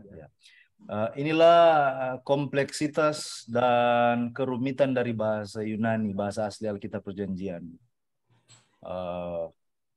baru. Kata yang sama tapi sebagai penerjemah lah yang harus memutuskan kira-kira ini mau dikasih faith of Jesus, imannya Yesus atau iman kepada Yesus, Itu cuma satu kata padahal, tapi disitulah kompleksitasnya. Jadi saya lebih cenderung kepada imannya Yesus. Walaupun iman kepada Yesus pun, kalau kita beriman kepada Yesus pun, pada akhirnya kita bisa memiliki iman seperti iman Yesus. Jadi either way, menurut saya tidak masalah. Tapi lebih cenderung kalau saya secara pribadi mengartikan itu memiliki iman Yesus. Iman seperti Yesus yang percaya, sekalipun ketika dia berada di Taman Getsemani, semuanya gelap bagi dia. Dia tidak melihat, dia tidak mendengar suara Bapa lagi. Suara yang menuntun dia selalu siang dan malam, dia tidak lagi mendengar hal itu. Dia tertekan baik secara rohani, dia merasa bahwa dia ditinggalkan oleh Allah. Secara sosial, dia tahu dalam beberapa saat lagi murid-muridnya akan meninggalkan dia. Secara fisik, dia tahu dia akan menderita, dianiaya, dipukul, dicambuk, dimahkotai duri. Secara mental, itu yang sebenarnya yang sangat luar biasa yang dialami oleh Yesus, bukan karena paku yang membunuh dia, tapi mental agony. Penderitaan mental, perpisahan dengan Bapaknya yang akan selama-lamanya. Nah, kita akan mengalami masa kepicikan Yakub itu, dan kalau hanya apabila kita memiliki iman seperti Yesus yang tetap percaya kepada janji Allah, walaupun sepertinya segala sesuatu kelihatan gelap di sekeliling kita, hanya apabila kita memiliki iman seperti Yesus, maka kita akan melewati masa yang sukar itu. Jadi either way. Bahasa aslinya apa, Pendeta? Ya, bahasa aslinya saya mesti lihat dulu. Tetapi itu masalah preposisinya, apakah mau diterjemahkan kepada atau apa tadi? Dalam Yesus. Ya, itulah yang kesulitannya. Kalau kita di bahasa Indonesia gampang sekali mau membedakan itu, tapi di dalam bahasa asli diterjemahkan ke bahasa Inggris, lalu kemudian ke dalam bahasa kita, memang tidak sesederhana itu. Oke, terima kasih, Pendeta. Sama-sama. Pendeta, I have a simple question ini. Tadi pendeta bilang bahwa setan itu kan dilempar 2 kali ke bumi. Nah, pada waktu kapan, apakah ada tertulis di Wahyu atau di Alkitab, pada waktu kapan dia menyeret 1/3 dari malaikat-malaikat itu? Pada waktu dibuang pertama atau kedua? Dan mengapa dia masih bisa ada akses ke surga, sedangkan Tuhan tahu dia adalah penghasut. Ya, dia bisa menghasut lagi malaikat-malaikat yang ada di sana. That is my simple question. Oke, terima kasih Tante Sylvia. Setan membujuk mereka itu 1/3 itu sejak dari yang pertama. Tetapi mereka punya devotion, mereka punya kesetiaan kepada dia menjadi sempurna, yaitu ketika mereka tidak lagi, artinya mereka punya keputusan itu sudah firm, tidak bisa lagi mereka akan ikut dia. Ya, tidak bisa diganggu gugat lagi. Mereka akan ikut dia. Ini long story sebenarnya, tapi kalau Anda baca tulisan Rasul Paulus, dia katakan bahwa kita ini menjadi tontonan. Dalam bahasa Yunaninya teatron. Kita ini menjadi tontonan baik yang ada di sorga maupun yang ada di bumi ini.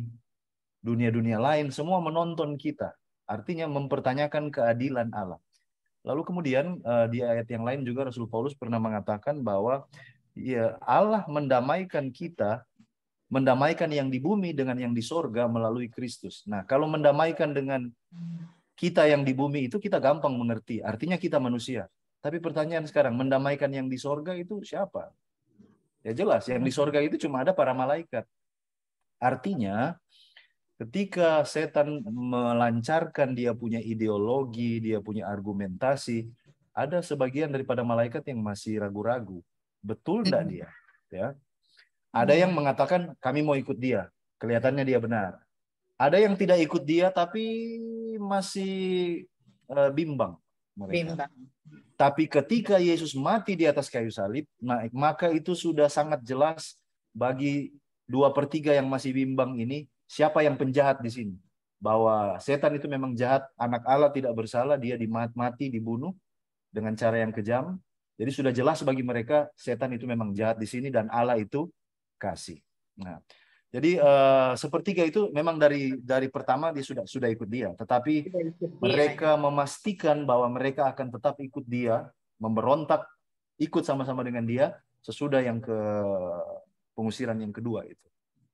Nah sekarang mengapa dia masih punya akses ke surga ya? Saya pikir mungkin karena itu, karena dia masih punya, dia mengklaim bahwa dia representing planet ini. Dan planet ini masih punya perwakilan. Karena mereka semua adalah ciptaan Tuhan, jadi planet ini masih punya perwakilan untuk datang menghadap di, kita sebut itu Dewan Surga lah ya. Menghadap Allah. Nah sekarang ketika hak dia untuk representing itu sudah diambil, berarti dia sudah tidak ada tempat lagi kan? Ya. Dia buat apa lagi dia di sini? Nah, itu makanya dia diusir keluar. Dan Yesus berkali-kali mengatakan the prince of this world atau the ruler of this world, penguasa dunia ini. Jadi Yesus akui itu bahwa memang dia penguasa dunia ini, tapi dia akan segera membayar kembali itu dan memenangkan planet bumi ini bagi dia ketika dia mati di atas kayu salib. Jadi kenapa dia masih punya akses? Yaitu oleh karena dia ada hak, dalam tanda kutip ya, ada hak karena dia mengklaim bahwa planet ini ikut dia dan dia perwakilan dari planet bumi. Tanggung jawab itu sebenarnya mau dikasih kepada Adam, tapi Adam gagal. First Adam failed. Adam yang pertama gagal, itu sebabnya Adam yang kedua mesti muncul, yaitu Yesus Kristus sendiri. Dan Adam yang kedua menang. Roma pasal 5 kalau kita baca tentang first Adam and second Adam itu ya. Jadi itulah alasan mengapa dia masih ada akses. Nice. Oke, baik. Terima kasih. Ada satu lagi. Masih Pendeta. ada satu lagi, boleh? Pendeta, jadi kalau setan represent bumi ini ya, berarti di surga itu dari planet-planet yang lain ada representatifnya juga dong Pendeta.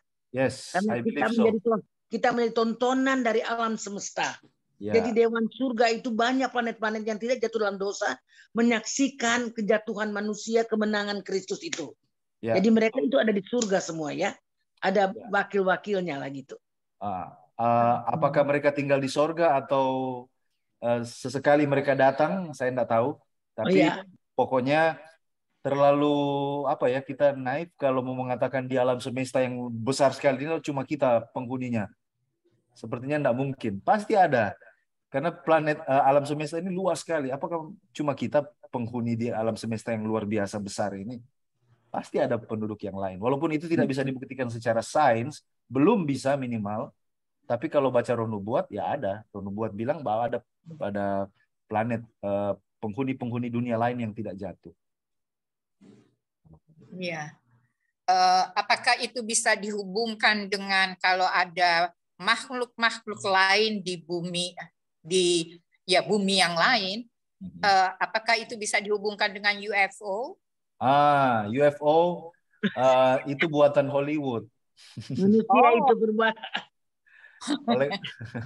Karena kalau saya rasa ciptaan Tuhan indah, tapi itu Hollywood menakutkan ciptaan itu. Nggak mungkin dong Tuhan menciptakan yang jelek-jelek gitu, yang menakutkan.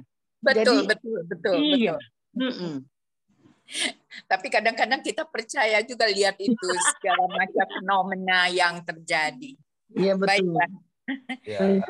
Di dunia ini segala sesuatu yang kalau dibungkus dalam atas nama sains, ilmu pengetahuan itu orang gampang sekali telan. Iya. Jadi tapi kita harus hati-hati. Ya.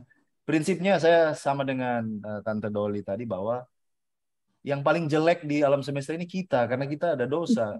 Yang lain itu semua indah. Iya. Ya. Pendeta, sorry Tante. Ya. Masih juga. Boleh ya nanya belum sedikit. Pendeta, ini kan di Wahyu 12 ayat 17 kan dibilang nih memerangi keturunannya yang menuruti hukum-hukum Allah dan memiliki kesaksian Yesus ya. Saat belajar jadi Advent sih baru tahu apa itu kesaksian Yesus karena ada penjelasannya juga. Walaupun untuk mendigest, mencerna nubuat itu saya bingung sebenarnya nubuat tuh apa sih sebenarnya gitu kan ya. Cuma pertanyaan saya,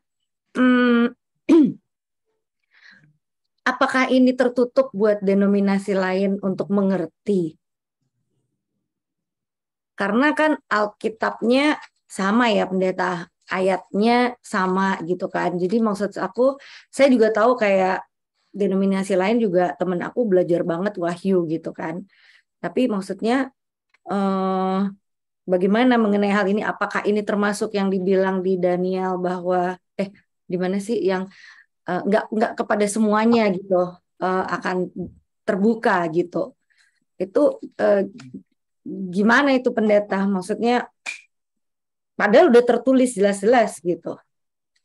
Dan untuk denominasi lain juga mengkajinya berarti ini nubuatan ini apa gitu kan, dibilang di sini di Wahyu 19 ayat 10 kan, kesaksian Yesus adalah roh nubuat. Oke. Ya, ini pertanyaan yang agak cukup kompleks tentang apa peran dan fungsi dari buku Roh Nubuat di dalam gereja. Saya percaya pertama dan yang utama Roh Nubuat itu adalah untuk memperkaya kita yang ada di dalam. Ya, untuk memperkaya kita yang ada di dalam. Dan itu adalah karena kalau kita lihat contoh khotbah Yesus tentang akhir zaman di Matius pasal 24. Yesus katakan begini, akan ada Mesias palsu dan nabi-nabi palsu. Nah, kalau ada nabi-nabi palsu, kita bisa assume berarti ada juga nabi yang benar. Ada nabi yang benar kan? Iya, karena gimana ada palsunya kalau yang aslinya nggak ada, ya kan? Jadi di akhir zaman ada yang palsu karena ada yang benar. Lalu argumentasi yang berikut. Menurut kitab 1 Korintus 12 atau Efesus pasal 6, saya tidak salah, Rasul Paulus bicara tentang karunia roh nubuat, karunia rohani, dan dia katakan karunia rohani itu akan terus ada sampai kedatangan Yesus yang kedua kali. So, jadi karunia menyembuhkan, karunia mengajar, dan yang lain-lain itu masih akan tetap ada sampai kedatangan Yesus yang kedua kali. Jadi kita bisa berasumsi bahwa termasuk karunia bernubuat itu masih akan tetap ada sampai Tuhan Yesus datang. Itu masih akan tetap ada sampai Tuhan Yesus datang. Jadi kita tidak bisa despise atau ketika ada orang yang mengatakan bahwa saya dapat pesan dari Tuhan, saya diutus oleh Tuhan. Walaupun kita harus hati-hati orang yang mengklaim begini, tapi jangan juga di ekstrim yang lain. Mana ada sih zaman sekarang pesan dari Tuhan? Karena bisa juga Tuhan mengutus orang itu karena karunia rohani itu akan tetap diberikan kepada gereja sampai mereka menjadi kesatuan yang sempurna. Iman mereka menjadi sempurna. Dengan kata lain, kedatangan Yesus yang kedua kali. Itu sebabnya kita tidak despise prophecy atau prophetic message. Kita tidak menampikan pekabaran nubuatan atau amaran tentang nubuatan yang diberikan kepada gereja. Nah, pertanyaan, bagaimana dengan gereja-gereja yang lain? Itu adalah distinguishing mark. Itu adalah tanda pembeda antara gereja yang benar di akhir zaman. Nah, apakah gereja-gereja yang lain bagaimana dengan mereka? Gereja-gereja yang lain diharapkan akan menerima pekabaran itu melalui gereja Allah yang benar. Itu yang kita baca di Wahyu pasal 14. Itu sebabnya adalah pekabaran malaikat pertama, kedua, dan ketiga. Kita menyampaikan nubuatan kita, walaupun mereka juga belajar nubuatan, tetapi kita menyampaikan nubuatan kita dari perspektif kita, yang dimana perspektif kita ini diperkaya dengan tulisan-tulisan roh nubuat. Walaupun sebenarnya saya bisa katakan, kita bisa menyampaikan walaupun tidak pakai tulisan roh nubuat sekalipun, kita bisa membuktikan. Jadi contoh ya, saya kasih contoh sederhana. Kita tidak perlu baca buku Kemenangan Akhir untuk membuktikan bahwa binatang yang pertama yang keluar dari dalam laut itu adalah kepausan. Kita bisa kok buktikan walaupun dengan sejarah dan juga Alkitab. Bisa. Ya. Jadi di mana peran daripada roh nubuat ini? Apakah ini tertutup untuk gereja yang lain? Masalahnya saya tidak bisa katakan tertutup, tapi apakah mereka mau percaya begitu saja? Enggak, Kan tidak iya. begitu. Iya. Mereka yang menutup diri sebenarnya. Tapi pekabaran ini untuk mereka. Jadi kita mau buat ini lebih mudah bagi mereka. Kalau kamu tidak mau percaya langsung, oke. Kami tampilkan konsepnya, walaupun kami diperkaya oleh tulisan Roh Nubuat, tapi kami bisa buktikan alasan-alasan iman kami dengan Alkitab saja. Itu sebabnya kalau kita mengajar nubuatan, usahakan pakai Alkitab saja dulu. Kalau pakai dengan orang di luar Advent ya. Karena jangan sampai ada kesan kita ini ada Alkitab yang lain. Walaupun sebenarnya tidak demikian. Tapi karena ini konteksnya Advent ya, saya pakai ada 1 atau 2 kutipan tadi. Ya. Jadi, Amin. itu saya pikir itu bagaimana cara kita memahami hal ini. Oke, Ya. pendeta. Ada lagi yang belum saya jawab? Nggak, udah. Udah ya? Oke. Tinggal kapan lagi pendeta available. Kalau misalnya Rabu malam pendeta, Jumat malam bisa nggak pendeta? Jumat malam masih bisa, boleh Jumat Oke. malam. Jadi kita arrange beberapa Jumat malam ya pendeta ya. Oke. Pendeta udah kasih jadwal buat BES BWA Januari, Tante. Tapi kalau Jumat malam masih terbuka, jadi kita tolong nanti kita minta waktu dari pendeta kita ambil Jumat malam bisa. Jumat Yang malam penting kalau iya, nanti kita kontak pendeta ya. Any Friday yang pendeta available, please. Ya. Oke, thank you pendeta. Terima Oke, kasih. sama-sama. Terima kasih untuk pertanyaan-pertanyaan yang sudah dijawab dengan baik oleh Pendeta Taliwangso. Dan sebelum kita tutup, mungkin dari Pendeta ada closing remarks.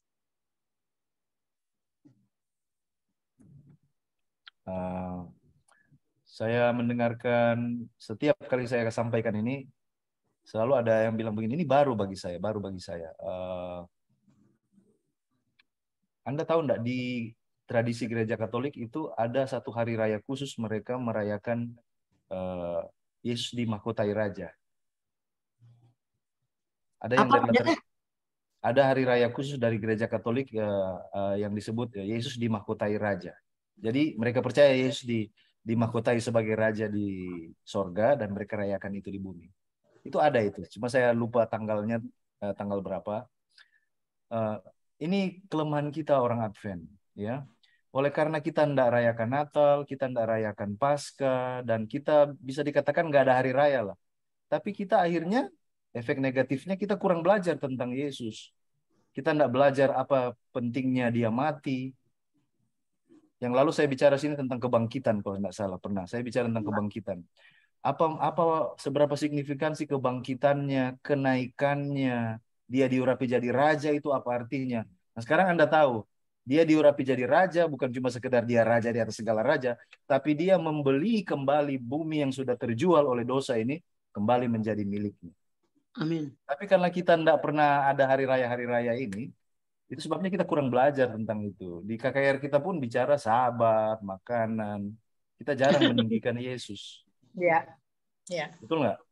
Iya betul. Ya, itu sebabnya saya sebagai generasi yang mau melihat sebuah perubahan, mari kita orang-orang Advent, kalau mau menginjil, tinggikan Yesus, bukan doktrin gereja. Amin. Orang akan tertarik melihat tentang kita kalau kita meninggikan Yesus, bukan doktrin gereja. Ya. Kita bungkus doktrin gereja di dalam Yesus. Yesus harus jadi yang pertama, yang terutama, dan yang terakhir dari semua pekabaran yang kita bawakan. Apa yang sudah dia lakukan. Bagaimana dia menghormati hari Sabat, bagaimana dia menghormati hukum, semua harus dibungkus dengan Yesus. Ya. Karena cuma Yesus yang bisa buat orang bertobat. Ya. Orang mengetahui which day to worship, the right day to worship, hari Sabat, hari Sabtu. Oke, so what? Jadi kenapa? Ya kan? Nah itu, jadi semoga lewat pelajaran kita ini, bahkan ketika kita belajar kitab Wahyu sekalipun, cari Yesus di sana. Amin. Itu adalah bintang utamanya, bukan binatang yang keluar dari dalam laut. Bukan itu tujuan belajarnya. Belajar tentang Yesus, apa yang sudah dia lakukan bagi kita. Maka kita akan diberkati. Amin. Terima kasih pendeta. Dengan doa pendeta, doa tutup. Oke, mari kita berdoa. Bapa di sorga, terima kasih Tuhan, kami boleh diberikan waktu sampai malam ini untuk mempelajari apa yang Yesus telah lakukan bagi kami. Sungguh luar biasa apa yang sudah dia perbuat untuk kami. Dia datang sebagai manusia, hidup menderita, mati di atas kayu salib, tapi puji syukur dia dibangkitkan, naik ke sorga, dimahkotai sebagai raja di atas segala raja, dimahkotai sebagai imam besar pengantara kami. Dan dia membeli kami kembali dari perhambaan dan perbudakan dosa. Sekarang siang dan malam dia berjuang untuk keselamatan kami. Amin. Tolong kami Tuhan supaya tetap setia dan mengasihi dia. Tolong kami untuk membagikan tentang kasih-Nya kepada sahabat-sahabat, saudara, teman-teman kami. Untuk meninggikan dia lebih tinggi dari sebelumnya. Mengagungkan dia lebih agung dari sebelumnya. Lebih bahkan dari gereja atau doktrin gereja sekalipun. Karena Yesus satu-satunya yang layak ditinggikan dan dimuliakan. Amin. Berkati Bakti Wanita Advent Tumoto Pondok Indah yang telah menginisiatifkan Bible Study ini. Tuhan berkati mereka dalam peran mereka sebagai istri, ibu rumah tangga, wanita karir, dan juga pelayanan di dalam gereja Tuhan. Biarlah mereka boleh memainkan semua peranan ini dengan baik, dengan seimbang. Keluarga mereka diberkati, gereja diberkati, pekerjaan Tuhan boleh dilaksanakan dengan baik. Malam hari ini ketika kami akan berpisah, biarlah kiranya malaikat Tuhan menyertai istirahat kami masing-masing, bangunkan kami besok pagi. Terpujilah namamu, di dalam nama Yesus Kristus kami sudah berdoa. Amin. Amin. Sebelum kita tutup, Ibu Ketua Doli Rumagit akan memberikan sertifikat. Oke, terima kasih Bu Sylvia. Pada saat ini atas nama Bakti Wanita Advent Jemaat Tumoto Pondok Indah, kami ingin menyatakan token of appreciation kepada Pendeta Edward Taliwongso yang telah memberikan penyegaran rohani kepada kami pada saat ini. Jadi terima kasih Pendeta untuk penyegaran rohani yang kami telah terima Bible Study pada malam ini. Tapi walaupun kami terima kasih sekarang, tapi we are looking forward Pendeta. Kami akan ngomong dengan pendeta jemaat kami untuk setiap Jumat kalau bisa dalam 1 bulan itu pendeta serial kalau pendeta punya waktu atau every other Friday pendeta bisa memberikan kami juga lebih dalam lagi supaya kami bisa mengenal lebih dekat Yesus, artinya Yesus dalam kehidupan kami. Terima kasih pendeta, nanti kita in touch bersama pendeta kami untuk availability dari pendeta on Friday evening ya pendeta. Thank you, God bless you pendeta. Baik, kita akan tutup Bible Study kita. Kita ucapkan terima kasih banyak kepada Pendeta Edward Taliwongso. Kiranya Tuhan memberkati pelayanan pendeta, begitu pula dengan family. Good night everyone. God bless. Good night. God Terima bless. kasih Pendeta. Tante Sel. Linkan semua Tante